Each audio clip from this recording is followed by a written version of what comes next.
পোড়া মশলায় রান্না। হ্যাঁ বন্ধুরা, আজকে আপনাদের সাথে শেয়ার করব পোড়া মশলায় রান্নার রেসিপি। আজকে আমি এই পোড়া মশলায় রান্নাটা করেছিলাম। এত মজা হয়েছিল খেতে, কি আর বলবো, অসম্ভব মজা ছিল এই রান্নাটা খেতে। তাই মনে করলাম যে শেয়ার করি আপনাদের মাঝে।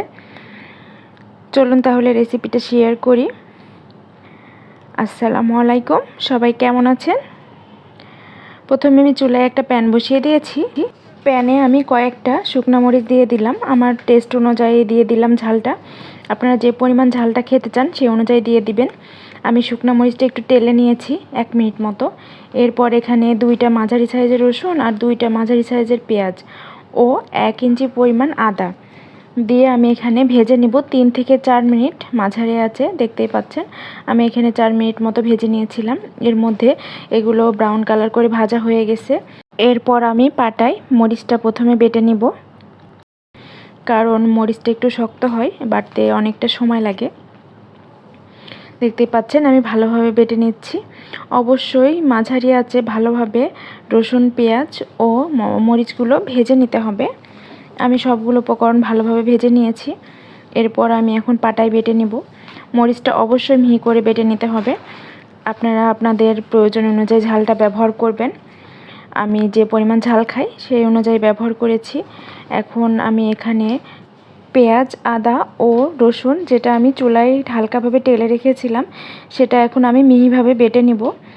আপনারা দেখেই বুঝতে পারছেন, একটু লক্ষ্য করলে বুঝতে পারবেন আমি ভালোভাবে এখন বেটে নেব মশলাগুলো।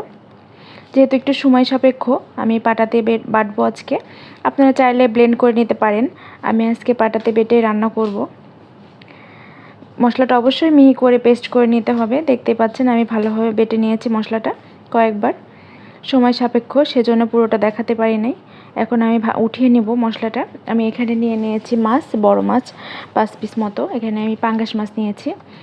আপনারা চাইলে যে কোনো মাছ নিতে পারেন। এখানে আমি 1 চা চামচ হলুদের গুঁড়া, 1 চা চামচ জিরার গুঁড়া, 1 চা চামচ ধনিয়ার গুঁড়া ও 1 চা চামচ লবণ ও 1 টেবিল চামচ সরিষার তেল ব্যবহার করলাম মাখানোর জন্য মশলাটা। সেই বেটে রাখা মরিচ, রসুন, আদা, পেঁয়াজগুলো আমি দিয়ে দিলাম। দিয়ে আমি ভালোভাবে মাছটা এখন মাখিয়ে নেব। ভালোভাবে মাখানো হলে আমি 10 মিনিট মতো রেস্টে রেখে দেব। দেখতে পাচ্ছেন, লক্ষ্য করলে বুঝতে পারবেন আমি ভালোভাবে মাখিয়ে নিয়েছি মাছটা। 10 মিনিট পরে আমি চুলায় আবারও একটা প্যান বসিয়ে দিলাম। এখানে আমি 2 টেবিল চামচ মতো সরিষার তেল ব্যবহার করেছি। আপনারা চাইলে একটু তেলটা বাড়িয়ে নিতে পারেন। যেহেতু এইটা হচ্ছে তেলযুক্ত মাছ, সেজন্য আমি তেলের পরিমাণটা কম দিলাম। এবং সেই মাখিয়ে রাখা মাছটা তেলটা গরম হয়ে গেলে এখন আমি তেলের মধ্যে দিয়ে দিলাম। এখন আমি একটু মাছগুলো নেড়েচেড়ে দিব। আর হ্যাঁ, এখানে আমি বাটিতে পর্যাপ্ত পরিমাণ মশলা লেগেছিল, সামান্য একটু পানি দিয়ে বাটিটা ধুয়ে সেই পানিটা এখানে আমি অ্যাড করে দিয়েছি। আমি এক পাশটা 3 মিনিট মতো কষিয়ে নিয়েছি। এরপরে আমি একটু উল্টে পাল্টে দেব মাছটা। আর এক পাশটা আমি সেরকম 3-4 মিনিট মতো কষিয়ে নেব। মোট আমি এখানে মশলাটা 10 মিনিট মতো কষিয়ে নিয়েছি। দেখেই বুঝতে পারবেন, কারণ মাছটা ভালোভাবে কষিয়ে নিতে হবে, যেহেতু মাছটা কাঁচা ছিল। আমি তো ভেজে নিইনি, যেহেতু কাঁচা মাছ আজকে রান্না করছি, সেজন্য ভালোভাবে কষিয়ে নেব মাছটা, তাহলে খেতে বেশি মজা হবে। ভালোভাবে আমার কষানো হয়ে গেছে 2 পাশটা। এখানে আমি 1 কাপ পরিমাণ পানি ব্যবহার করলাম। আপনারা যে পরিমাণ ঝোল রাখতে চান সে অনুযায়ী পানিটা ব্যবহার করবেন। আমি 1 কাপ পরিমাণ পানি দিয়ে দিয়েছি এবং এখানে দিয়ে দিলাম আমি 4টা পরিমাণ কাঁচামরিচ জাস্ট ফ্লেভারের জন্য। দিয়ে দিলাম টালা জিরার গুঁড়া 1 চা চামচ। দিয়ে আমি মশলাটা ভালোভাবে নেড়েচেড়ে মিশিয়ে নেব। জিরার গুঁড়াটা, ভাজা জিরার গুঁড়াটা, এটা অবশ্যই দেবেন, তাহলে ফ্লেভারটা দারুণ আসে তরকারির।